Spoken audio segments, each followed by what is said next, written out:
మన రక్షకుడును ప్రభువైన క్రీస్తు నామములో మీ అందరికి శుభాలు తెలియపరుస్తున్నాం. ఈరోజు అంశం నేర్చుకుందాం. మార్కు సువార్త 15వ అధ్యాయము 16, 17, 18 వచనాలు చదువుకుందాం. అంతటా సైనికులు ఆయనను ప్రేతోర్యమును అధికార మందులపు లోపలికి తీసుకొని పోయి సైనికులను అందరినీ సమకూర్చుకున్న తర్వాత ఆయనకు ఊదారంగు వస్త్రము తొడిగించి ముండ్ల కిరీటమును ఆయన తల మీద పెట్టి, యూదుల రాజా నీకు శుభమని చెప్పి ఆయనకు వందనము చేయసాగరి. చిన్న ప్రార్థన ప్రారంభించుకుందాం. మహాపరిశుద్ధుడైన దేవా, ప్రేమ కలిగిన మా తండ్రి, నువ్వు ఇచ్చిన శ్రేష్టమైన సమయాన్ని బట్టి నీకు వందనాలు చెల్లించుకుంటున్నాము. ఈరోజు మాతో మీరు ఏ అంశం ద్వారా మాట్లాడాలనుకుంటున్నారో మీరు మాతో మాట్లాడండి ప్రభువా. చెప్పే నీ యొక్క సేవకుడికి ప్రభువా మీరు తోడు ఉండండి. ఆ బిడ్డ నాలుకను మీరు అభిషేకించండి ప్రభువా. వినుట వలన మా అందరికీ విశ్వాసాన్ని కలుగు చేయండి. ఎవరైతే ఈ యొక్క కార్యక్రమాన్ని వీక్షిస్తున్నారో వారందరికీ ప్రభువా మీ యొక్క నిండైన దీవెన ఆశీర్వాదాలు వారందరి మీద కుమ్మరించమని యేసు పరిశుద్ధ నామమును బట్టి ప్రార్థించి వేడుకొంచున్నాము తండ్రి, ఆమేన్. మన సేవకులు మన మధ్య ఉన్నారు. ఈ యొక్క 16, 17, 18 వచనాల్లో ఉన్న ఈ యొక్క సందర్భము ఎప్పుడు, ఎక్కడ, ఎలా జరిగింది? ఆమేన్. చాలా చక్కటి విషయాలు మీరు చదివారు. మనం మార్కు సువార్త 15వ అధ్యాయాన్ని చూస్తూ ఉన్నాం. మనము మార్కు సువార్త ఎండింగ్కి వచ్చేస్తున్నాం. 16 అధ్యాయాలు కదండి. ఈ ఎండింగ్కి వచ్చేసరికి మన ప్రభువైన యేసుక్రీస్తు వారిని మనం గమనించినట్లయితే మార్క్ ప్రారంభం నుండి మొదటి అధ్యాయం నుండి చాలా ఫాస్ట్ మూవింగ్ స్టైల్లో మార్క్ రాస్తున్నాడని మనం చూసాం. తర్వాత ప్రభువైన యేసుక్రీస్తు వారి యొక్క సిలువ ఆ వారం ఉందనగానే దగ్గరలోకి రాగానే కొంచెం స్లో డౌన్ అయిపోయి మనకి ఎక్కువ డీటెయిల్స్ ఇస్తూ ఉన్నాడు. స్లో పేస్లో వెళ్తున్నాడు.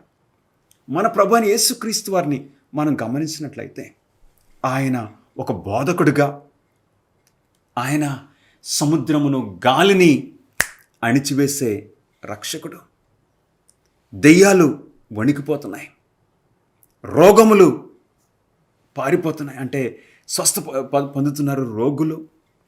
ఇలాగా ఫుల్ ఆఫ్ యాక్టివిటీతో ఉన్న మన ప్రభువైన యేసుక్రీస్తు వారు ఈ మార్క్ సువార్త ఎండింగ్కి వచ్చేసరికి ఆయన ఒక విధంగా సైలెంట్ అయిపోతున్నారు.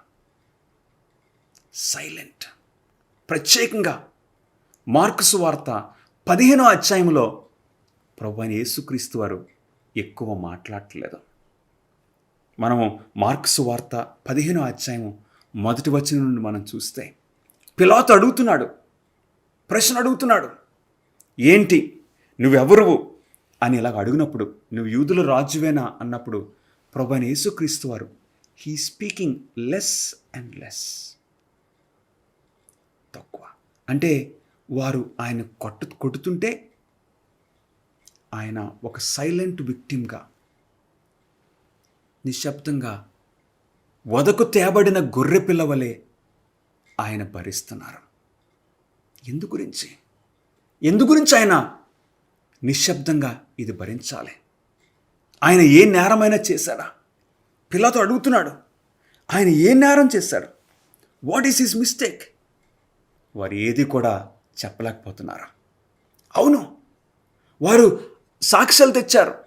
ఆ సాక్ష్యాలు ఒకటొకటి అతకట్లేదు. పైలట్కి క్లియర్గా అర్థమైపోయింది ఈయన ఏ నేరము చేయలేదని. కానీ పిలాతు మరి ఆయన ఏ నేరం చేయలేదు, ఏ నేరం దొరకట్లేదు. పిలాతు ఆశ్చర్యపోతున్నాడు. ఈ మాట ఒకసారి చదువుతారా? 5వ వచనము, 15వ అధ్యాయం 5వ వచనము. అయినను యేసు మరి ఏ ఉత్తరము చెప్పలేదు గనుక పిలాతు ఆశ్చర్యపడెను. ప్రభువైన యేసుక్రీస్తు వారు డిఫెండ్ చేసుకోవట్లేదు. ఏం డిఫెన్స్ లేదు. వారు నిందిస్తున్నారు, అపహసిస్తున్నారు. అందుకు పైలట్, ఈ పిలాతు ఆశ్చర్యపోయాడు. He marvelled at Jesus. నిజంగానే మన ప్రభువైన యేసుక్రీస్తు వారు ఎందుకు మాట్లాడలేదు? ఎందుకు సైలెంట్గా భరిస్తున్నారు? అసలు ఈ అధ్యాయం అంతా మనం చూస్తే యూదుల రాజా అని అంటున్నారు, అపహసిస్తున్నారు. తర్వాత మనం కొంచెం క్రిందకి వెళ్ళి చూసినట్లయితే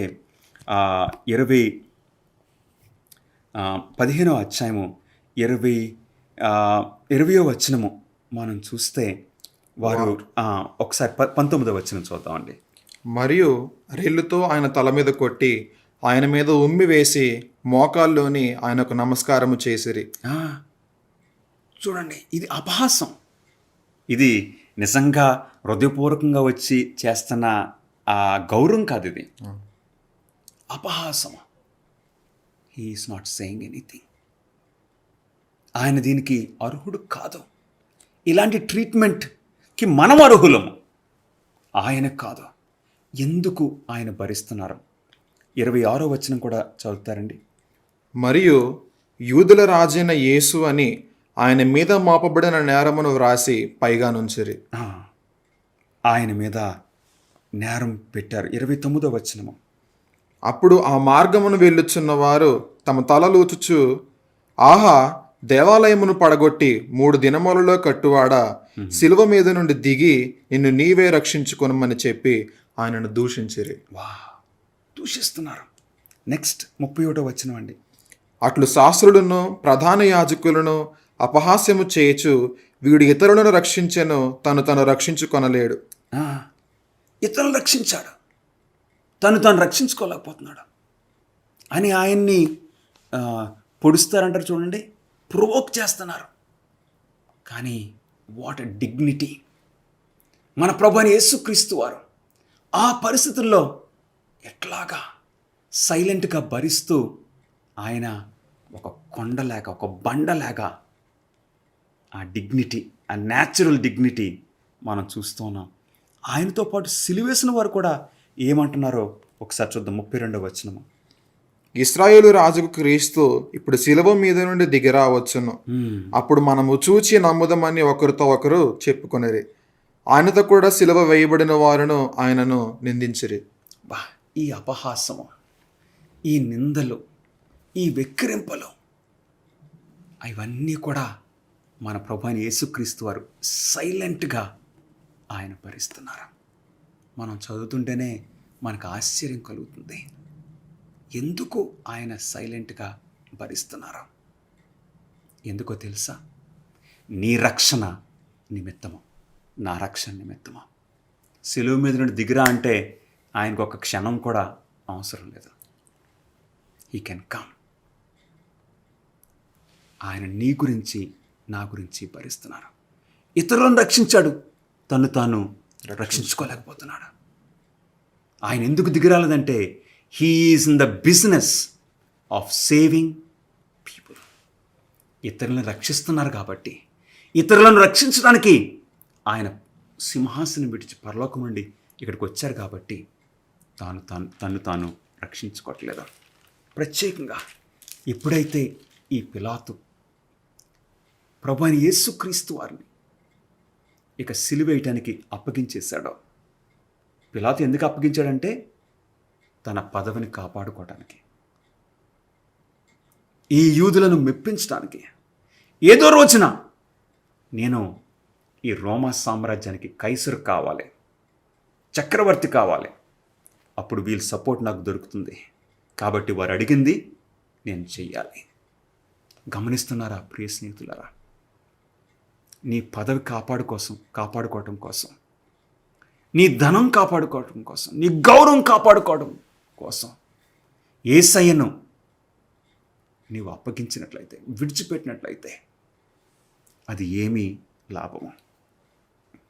30 వెండి నాణేల కోసం ఇస్కరియోతు యూదా అమ్మేశాడు. లాభం ఏంటి? తర్వాత దేవాలయంలో వాటిని పడేశాడు, వెళ్ళి ఉరిపోసుకుని చనిపోయాడు. తన గౌరవం కాపాడుకోవడం కోసం పేతురు ముమ్మారు మరో నాయన నాకు తెలియదని బొంకాడు. ఏమి సాధించాడు?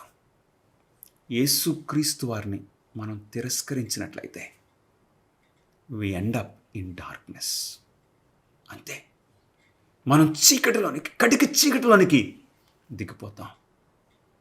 ఈరోజు ప్రభువైన యేసుక్రీస్తు వారు నిన్ను నన్ను పిలుస్తున్నారు. ఆయన కనుదృష్టి నీ మీద ఉన్నది. నీ నిర్ణయాల్లో, నీ క్రియలలో, నీ మాటలలో, నీ చూపుల ఉద్దేశాల్లో యేసయ్యను నీవు అప్పగిస్తున్నావా? ఒకసారి మన జీవితాల్ని మనకు మనం పరీక్షించుకోవాలి ప్రియ స్నేహితులారా. ఇక్కడ ఎప్పుడైతే ప్రభువైన యేసుక్రీస్తు వారిని సిలువకు పిలాతు అప్పగించాడో అప్పుడు ఆ సైనికులు ఒక 200 నుండి 600 మంది సైనికులు ఉండొచ్చు అక్కడ. వారందరూ ఇప్పుడు ఆ ప్రెతోరియము అను అధికార మందిరంలోనికి తీసుకుని పోయి 16వ వచనంలో ఏం చేస్తున్నారండి? 17వ వచనము. ఆయనకు ఊదారంగు వస్త్రము తొడిగించి ముండ్ల కిరీటమును ఆయన తల మీద పెట్టి, యూదుల రాజా నీకు శుభమని చెప్పి ఆయనకు వందనము చేయసాగిరి. వారు యూదుల రాజా, ఆయనకి ఒక ఊదారంగు పర్పుల్ గార్మెంట్ అంటే రాయల్టీ. ఇది రాజులకే పెడతారు, ఇస్తారు. అంటే వారికి తెలియకుండా ఈయన ఒక రాజని వారు చేస్తున్నారు. అన్నోయింగ్లీ. గమనిస్తున్నారా? వారు అనుకుంటున్నారు అపహాస్యం చేయడానికి చేస్తున్నారు, కానీ నిజంగా ఒక రాజుగా గమనిస్తున్నారా? అంటే ఈ అపహాస్యం ఏంటంటే ఈయన ఒక రాజు అంటే ఈ రాజు ఓడిపోయిన రాజు అని ఆయన ముందు అపహాస్యం. ముళ్ళ కిరీటం పెట్టారు. ముళ్ళ కిరీటం పెట్టి ఈయన ఓడిపోయిన రాజు, ఈయన బలహీనమైన రాజు అని అపహాస్యం చేస్తున్నారు. అదంతా భరించడం ఎంత కష్టం. ఈ అపహాస్యం చేసే వీరందరూ వెనక ఎవరున్నారండి? సాతాను. డెఫినెట్లీ సాతానుడు. ఎలాగైనా సరే ఆయనను అలా ప్రొవోక్ చేసి ఒక్క మాటలో ఇప్పుడు ఆయన పాపం చేస్తే, ఒక్క చూపులో పాపం చేస్తే మనకు లొంగిపోతాడు అని సాతానుడు భయంకరంగా పనిచేస్తున్నాడు. కానీ వాట్ డిగ్నిటీ! మన ప్రభువైన యేసుక్రీస్తు వారు ఒక స్థిరంగా ఆయనను ఎంత ప్రొవోక్ చేసినా, ఎంత దూషించినా ఆయన నోట్లో నుండి ఒక్క పాపిష్టి మాట రావడం లేదు. ఆయన చూపుల్లో, ఫేషియల్ ఎక్స్ప్రెషన్స్లో లేదు. ఆయన మాట ఒక్కటే, తండ్రి వీరేమి చేయుచున్నారో వీరెరుగరు. వారి కన్నులు తెరవబడితే వారు ఇలా చేయరు. ఎవడో ఒకడు వీరికి గ్రుడ్డితనాన్ని కలిగించాడు. సాతానుడు గ్రుడ్డితనం కలిగించాడు. సాతానుడు వాడుకుంటున్నాడు వారిని. అమాయకంగా వారు సాతానుడికి అమ్ముడైపోతున్నారు అని వారి గురించి, వారి రక్షణ నిమిత్తము ఆయన ప్రయాసపడుతున్నారు. ఏం చేశారో తెలుసండి? 19వ వచనం ఒకసారి చదువుతారా? మరియు రెల్లుతో ఆయన తల మీద కొట్టి ఆయన మీద ఉమ్మి వేసి మోకాల్లోని ఆయనకు నమస్కారము చేసిరి. ఒక రెల్లుని తీసుకొచ్చారు.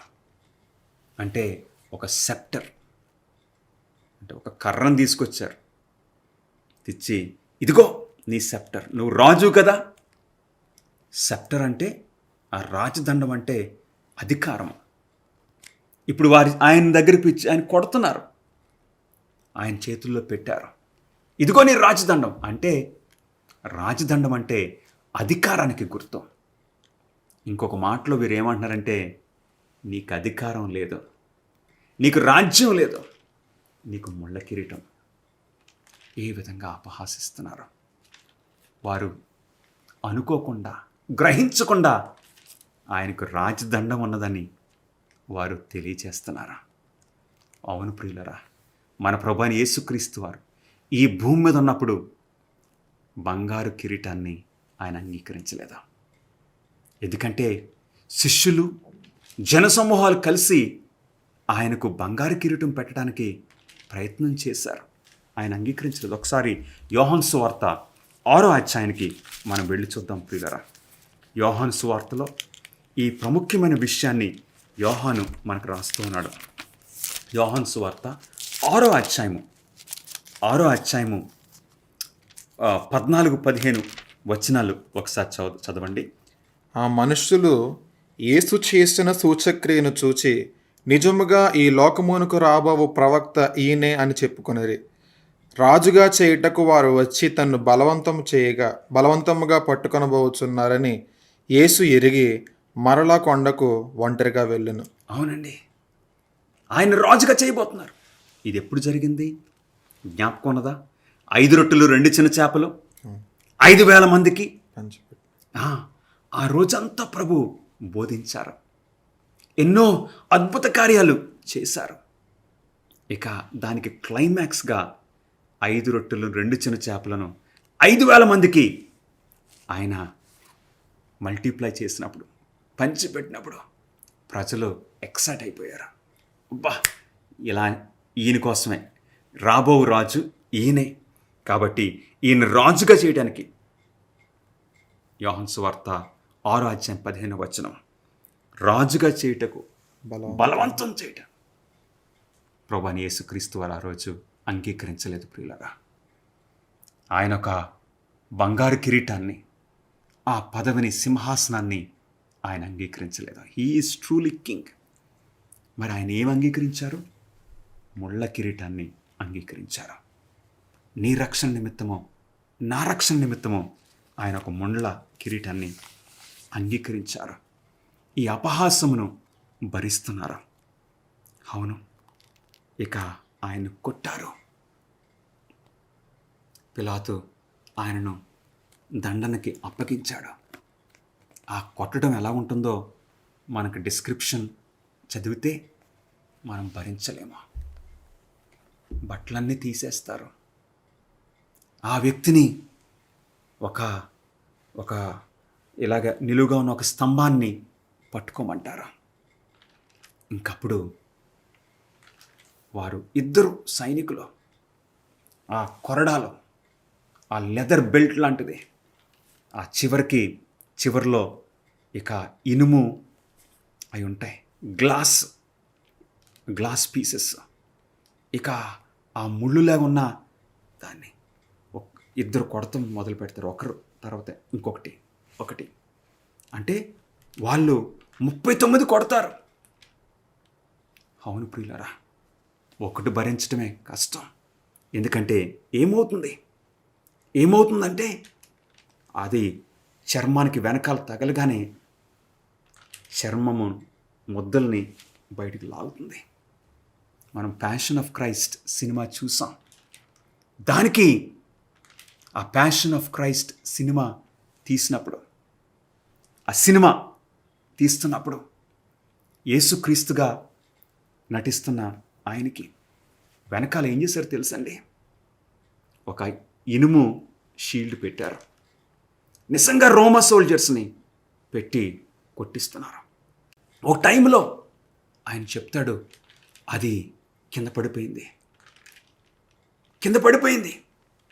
ఆయనకు నిజంగానే ఈ మీదకి వచ్చింది. ఆపండి అని అరుస్తున్నాడు.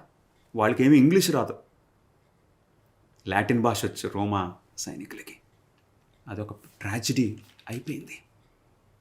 ఇది యాక్టింగ్కే అది జరిగింది, కానీ ఆ ప్యాషన్ ఆఫ్ క్రైస్ట్ సినిమాలో మన ప్రభువైన యేసుక్రీస్తు వారు స్వయంగా, నిజంగా, రియల్గా ఆయన భరించారు ప్రియులరా. ఇక అది అలాగ అయ్యేసరికి ఇక ఆ వ్యక్తి ప్రాణం ఉండదు.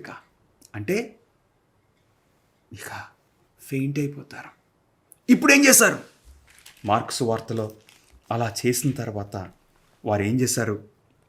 ఆయన సిలువ 20వ వచనము, వారు ఆయనను అపహసించిన తరువాత ఆయన మీదనున్న ఓదారంగు వస్త్రము తీసివేసి ఆయన బట్టలు ఆయనకు తొడిగించి ఆయనను సిలువ వేయుటకు తీసుకొని పోయిరి. అవునండి, రోమీలైతే సిలువేయటము ఇక బట్టలు లేకుండా చేస్తారు, ఎందుకంటే పబ్లిక్ షేమ్.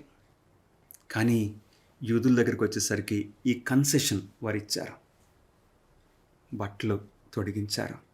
ఇప్పుడు సిలువేయటకు ఒక పెద్ద బరువైన సిలువను ఆయన మోయాలి. ఆ సిలువ ఎవరిది? అసలు ఒరిజినల్గా ఎవరి కోసం చేశారు? బరబ్బా కోసం చేయబడిన ఆ సిలువను ఇప్పుడు మన ప్రభువైన యేసుక్రీస్తు వారు మోస్తున్నారు. ఆ టైంలో ఆయన ఆ గురువారము సాయంకాలము శిష్యులతో మేడగదిలో ఆ ద్రాక్షరసము ఆ రొట్టెనిచ్చారే. ఆ తర్వాత ఆయన ఏమీ తినలేదు, త్రాగలేదు, నిద్ర లేదు. ఒక చోట నుండి ఇంకొక చోటకి, గెత్సెమనే తోట నుండి ప్రధాన యాజకుని ఇంటికి ఆ రాత్రి అన్యాయంగా ఆయనకు తీర్పు తీర్చారు. తర్వాత ఉదయం మరలా ఆ మహాసభ కూడుకున్నది, సన్హెడ్రిన్, మరలా ఆయన్ని అన్యాయంగా తీర్పు తీర్చారు. పిలాతు యొద్దకు తీసుకెళ్లారు. పిలాతేమో హెరోదు దగ్గర పంపించమన్నాడు. హెరోదు మరలా అపహసించి పిలాతు దగ్గర పంపించాడు. ఇవన్నీ తర్వాత ఆయన్ని కొరడాలతో కొట్టారు, అపహసించారు. ఇప్పుడు సిలువకు అప్పగించారు. మన ప్రభు అయిన యేసుక్రీస్తు వారికి అసలు ఇక్కడ శక్తి కొంచెం కూడా లేకపోయింది. ఆ టైంలో ఆ సిలువ బరువు కింద ఆయన పడిపోయినప్పుడు ఎవరొచ్చారండి ఆయనకు సహాయం చేయడానికి? మార్కు సువార్త 15వ అధ్యాయం 21వ వచనము. కురేనీయుడైన సీమోనను ఒకడు పల్లెటూరు నుండి వచ్చి ఆ మార్గమున పోవుచుండగా ఆయన సిలువను మోయుటకు అతనిని బలవంతము చేసిరి. అవునండి, ఆ రోమా సైనికులకి అర్థమైపోయింది, ఇక ఈయన ఈ సిలువ మోయటం అసాధ్యం, ఆ కొండ వరకు ఎక్కడం అసాధ్యం. అందుకు వారు ఈ కురేనీయుడైన సీమోన్ను వారు బలవంతం చేశారు. ప్రారంభంలో బలవంతంగానే ఉంది. తర్వాత ఈ పరిస్థితి గమనించి ఆయన కురేనీయుడు అంటే యెరూషలేం పట్టణంలో నివసించేవాడు కాదు, ఎక్కడో బయట నుండి వస్తున్నాడు.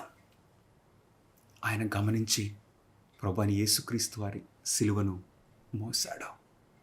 ప్రారంభంలో బలవంతంగానే అనిపించింది, కానీ తర్వాత he was for ever grateful. నాకు ఇంత భాగ్యము నాకు దొరికింది, నా యేసయ్య సిలువ మోయటానికి నాకు అవకాశం దొరికిందని ఇక తర్వాత ఆయన జీవితం అంతా కూడా హీ వాజ్ గ్రేట్ఫుల్.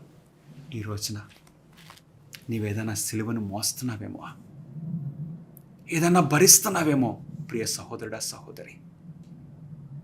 అంటే నీ తప్పు లేదు, కానీ నీవు నిందించబడ్డావు. ఎవరు నిన్ను నిందించారు, అందులో ఇరికించారు.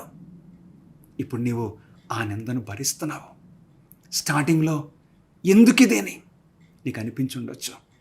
ఆధారపడద్దు, భయపడొద్దు. ఎందుకంటే నిన్ను కరెక్ట్గా అర్థం చేసుకునేది మన ప్రభువైన యేసుక్రీస్తు వారు. ఆయన నీకు శక్తిని భరించడానికి, నీకు ఓపికను, శక్తిని నీకు ఇస్తారు. అవును, మనం క్రిస్టియన్ హిస్టరీలో అనేక మందిని మనం చూస్తూ ఉన్నాం. క్రీస్తు కొరకు హతసాక్షులుగా చనిపోవటానికి ఎంతోమంది పాటలు పాడుతూ, అట్టి వారిలో జాన్ హస్ మనకు తెలుసు. జాన్ హస్, ఆయన స్నేహితుడు జెరోమ్, వీరు ఎలా వెళ్ళారు? ఆ మరణానికి వారు ఏదో ఒక గోల్డ్ మెడల్ పొందటానికి వెళ్తారే, అట్లాగే వెళ్ళారు. అవును, తర్వాత మనం చూడొచ్చు ఇగ్నేషియస్ అనే ఒక క్రైస్తవుడు, ట్రేజన్ అనే రోమా చక్రవర్తి దగ్గరికి పిలిపి తీసుకొచ్చారు. నీ పేరేంటంటే థియోఫిలస్ అన్నాడు. అంటే దేవుణ్ణి ప్రేమించేవాడు. ఈ చక్రవర్తికి కొంచెం కోపం వచ్చింది. ఎవరు అన్నప్పుడు, I am a lover of Jesus Christ. పిలాతు సిలువేసిన ఆ యేసా, తీసుకెళ్ళి ఈయన్ని కూడా సిలువేయండిరా అన్నాడు అని ట్రేజన్ అన్నాడు. ఇక ఆ ఇగ్నేషియస్ ఏమి సంతోషమో, నా ప్రభు కోసం నేను హింసింపబడ్డాం. ఎక్కడ లేని ప్రివిలేజ్. యేసుక్రీస్తు వారి యొక్క శిష్యులు క్రీస్తు కొరకు మరణించడం అది ఒక భాగ్యం అనుకున్నారు. అలాగే ఇప్పుడు నాకు కూడా అలాంటి భాగ్యం దొరికిందని ఎంతో సంతోషించాడు. కొంతమంది సైనికులు మధ్యన ఇప్పుడు ఆయనను రోమపట్నానికి తీసుకువెళ్తున్నారు. ఎంతో సంతోషంతో ఇది నా ధన్యం. ఆధారపడొద్దు. క్రీస్తు కొరకు నీవు నిందను భరిస్తున్నావేమో, నీ ఇంట్లో నీ ఒక్కడవే యేసుక్రీస్తుని అంగీకరించిన వ్యక్తిగా ఉన్నావేమో, ఆ పొడిచే మాటలు, ఆ మాటలు నిన్ను ప్రతిసారి బలహీనపరుస్తున్నాయేమో. ఆధారపడొద్దు ప్రియ సహోదరుడా, సహోదరి. Jesus is right beside you. ఎలా భరించాలి? స్టెఫన్ను తీసుకుని వెళ్ళి వారు రాళ్లతో కొట్టారు. ఎలా భరించాడు స్టెఫను? ఏంటో తెలుసండి, స్టెఫన్ యొక్క దృష్టి ఎక్కడున్నది? ఆన్ జీసస్, మన ప్రభువైన యేసుక్రీస్తు వారి పైన ఉన్నది. పౌలు గారు అంటారు, మన విశ్వాసమునకు కర్త కొనసాగించేవాడు ఆయన యేసు వైపు చూచుచు ఈ పరుగు పందెంలో ఓపికతో మనము పరిగెత్తుదామా. ఎందుకంటే ఆయన మీద మనం దృష్టి పెట్టినప్పుడు, turn your eyes upon Jesus, look forth in his wonderful face, and the things of this world will grow strangely dim. యేసయ్య మీద మనం దృష్టి పెట్టినప్పుడు ఈ లోకపు విషయాలు నెమ్మదిగా ఏమైపోతాయి తెలుసండి? డిమ్ అయిపోతాయి, ఇవి కనపడవు. అందుకు స్టెఫనుకి ఆ రాళ్లతో వాళ్ళు కొడుతున్నప్పుడు ఆయన దృష్టి ఆన్ జీసస్ క్రైస్ట్. ఈ హతసాక్షులు వారి దృష్టి మన ప్రభువైన యేసుక్రీస్తు వారి మీద ఉన్నది. మనలో కొంతమందికి అలాంటి పరిస్థితి వస్తాయి. డోంట్ బ్యాక్ ఆఫ్, వెనక్కి వెళ్ళొద్దు. క్రీస్తు కొరకు శ్రమపడటం, నిందించబడటం మన ధన్యత, మన భాగ్యమని మనం ముందుకి వెళ్ళాలి. ప్రియ స్నేహితులారా, మన ప్రభువు నేర్పించింది ఇదే. ఆయన అపహసించబడినను తిరిగి ఆయన అపహసించలేదు, దూషింపబడినను తిరిగి ఆయన దూషించలేదు. తండ్రి, వీరేమి చేయుచున్నారో వీరెరుగరని ఆయన ప్రార్థించారు. స్టెఫను కూడా, ప్రభువా ఈ నేరము వారి మీద మోపొద్దు నాయనా అని ప్రార్థించాడు. అలాంటి ప్రార్థనలకి ఏం జరుగుతుందో తెలుసండి? హృదయాలు, బండబారిపోయిన హృదయాలు చిట్లిపోతాయి. దాన్ని అంతటినీ గమనిస్తున్న స్టెఫను చనిపోతుంటే గమనిస్తున్న సౌలు అనే ఒక యవనుడు ఏమైపోయింది? ఆయన హృదయంలో క్రాక్స్ వచ్చేసినాయి. ఆ సంవత్సరంలోనే యేసయ్యను తెలుసుకున్నాడు. క్రీస్తు కొరకు ఒక హతసాక్షిగా సౌలు పౌలుగా మారాడు. నీ జీవితంలో, నా జీవితంలో అలాంటి ధన్యత మనం కూడా పొందితే ఎంత బాగుంటుంది. ప్రార్థన చేసుకుందాం. ప్రభువా, మా కొరకు ఇవన్నీ భరించిన మా యేసయ్య, మీ పాదములకు స్తుతులు, స్తోత్రములు. మేము కూడా ప్రభువా క్రీస్తు కొరకు మా వంతు భరించడానికి శక్తినివ్వండి. మా జీవితాలను నీకు సాక్షులుగా నిలబెట్టుకోమని యేసుక్రీస్తు నామములో అడిగి వేడుకొంచున్నాం తండ్రి. Amen. God bless you friends.